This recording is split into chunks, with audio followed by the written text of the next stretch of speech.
दोस्तों, भारतीय state bank के करोड़ों ग्राहकों के पास 7/26 की शुरुआत कई बदलाव के साथ आ रहा है। दोस्तों, अगर आपकी बाखता देश के सबसे बड़े सरकारी बैंक एसबीआई में है, तो इसको आपको इन नियम के बारे में विस्तार से जान लेना चाहिए। ये नियम न केवल आपके ट्रांजैक्शन और एटीएम विड्रॉल से जुड़े हैं, बल्कि आपके बैंक खाते की सुरक्षा और उसकी सक्रियता को लेकर भी काफ़ी ज़्यादा इम्पोर्टेंस यहाँ पर रखते हैं। दोस्तों, बैंक ने अपने ग्राहकों को डिजिटल बैंक की ओर प्रोत्साहित करना और सुरक्षा को पुख्ता करने के उद्देश्य से इन बदलावों को लागू किया है। समय पर इन नियमों की जानकारी न होने पर आपको आर्थिक नुकसान भी उठाना पड़ सकता है या आपका खाता ब्लॉक भी हो सकता है। आज की इस विशेष लेख में हम आपको एसबीआई के उन 5 बड़े नियमों के बारे में विस्तार से बताएंगे जो 2026 से प्रभावी हो चुके हैं। ये लेख खासकर उन लोगों के लिए है जो बैंक की भारी भरकम शब्दावली को समझ नहीं पाते हैं। हमने इसे बहुत ही सरल भाषा में तैयार किया है ताकि हर आम नागरिक, किसान और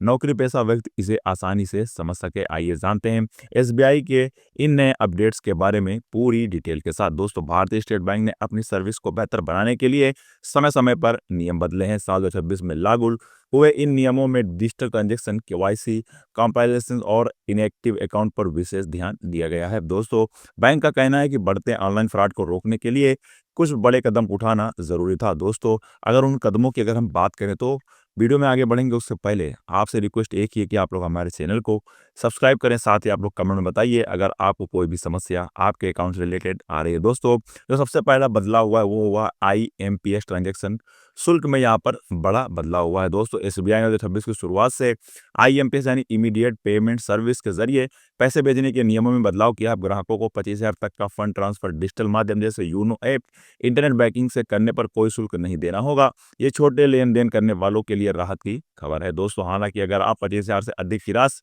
आईएमपीएस के जरिए भेजते हैं तो आपको राशि के स्लैब के हिसाब से शुल्क देना होगा। 25,000 से 1 लाख तक ₹2 प्लस जीएसटी और 1 लाख से 2 लाख तक ₹6 प्लस जीएसटी का शुल्क निर्धारित किया गया है। बैंक का उद्देश्य ग्राहकों को बड़ी राशि के लिए नेफ्ट या आरटीजीएस इस्तेमाल करने के लिए प्रोत्साहित करना है। दोस्तों, निष्क्रिय और जीरो बैलेंस खाताओं पर भी नया गाइडलाइंस आया है।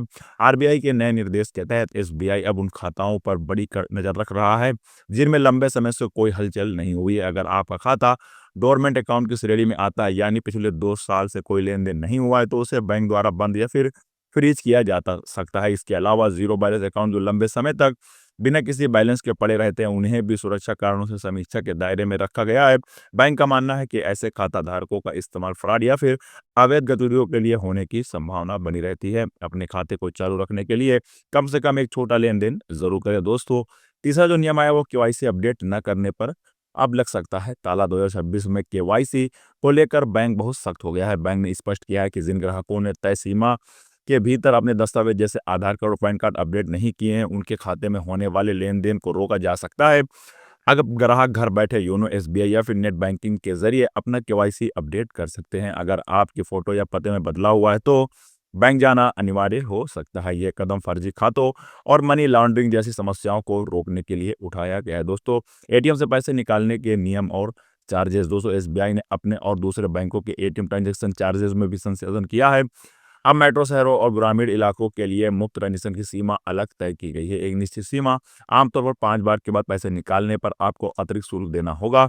विशेष रूप से दूसरे बैंक के एटीएम से पैसे निकालने पर अब प्रति ट्रांजेक्शन 23 प्लस जीएसटी तक का शुल्क लग सकता है। बैंक अपने ग्राहकों को सलाह दे रहा है कि वो अतिरिक्त खर्च से बचने के लिए एसबीआई के ही एटीएम नेटवर्क का उपयोग करें जिसकी संख्या देश भर में लगभग 60,000 से ज़्यादा है। दोस्तों, पांचवा है सैलरी अकाउंट और लाकर चार्जेस में अपडेट। अगर आपका एसबीआई में सैलरी पैकेज अकाउंट है तो आपको कुछ विशेष लाभ मिलते रहेंगे, लेकिन उनके लिए भी अब महीने में फ्री एटीएम ट्रांजेक्शन की संख्या सीमित कर दी गई है।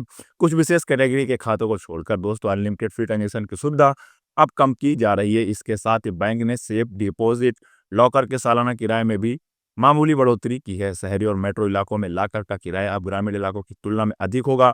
अगर आप समय पर लाकर का किराया नहीं देते हैं तो बैंक पेनल्टी के साथ साथ लाकर खोलने का अधिकार भी रखता है। दोस्तों, एसबीआई के ये 5 नए नियम बताते हैं कि बैंक अब डिजिटल सुरक्षा और पारदर्शिता पर अधिक ध्यान दे रहा है और एक जागरूक ग्राहक होने के नाते आपको अपना मोबाइल नंबर बैंक में रजिस्टर्ड रखना चाहिए और बैंक की ओर से आने वाले एसएमएस पर भी ध्यान देना चाहिए ताकि आप किसी भी प्रकार के जुर्माना से बच सके। तो दोस्तों, ये थी एसबीआई से जुड़ी हुई सभी अपडेट जो 2026 में यहाँ पर लागू होने वाली है। दोस्तों, जिन जिन बातों के बारे में हमने बताया है, आप लोग उसकी ध्यान रखिए, अपने अकाउंट्स को हमेशा कंटिन्यू एक्टिव रखें और समय समय पर ऐसी जानकारी पाने के लिए आप लोग हमारे चैनल को सब्सक्राइब करके रखें।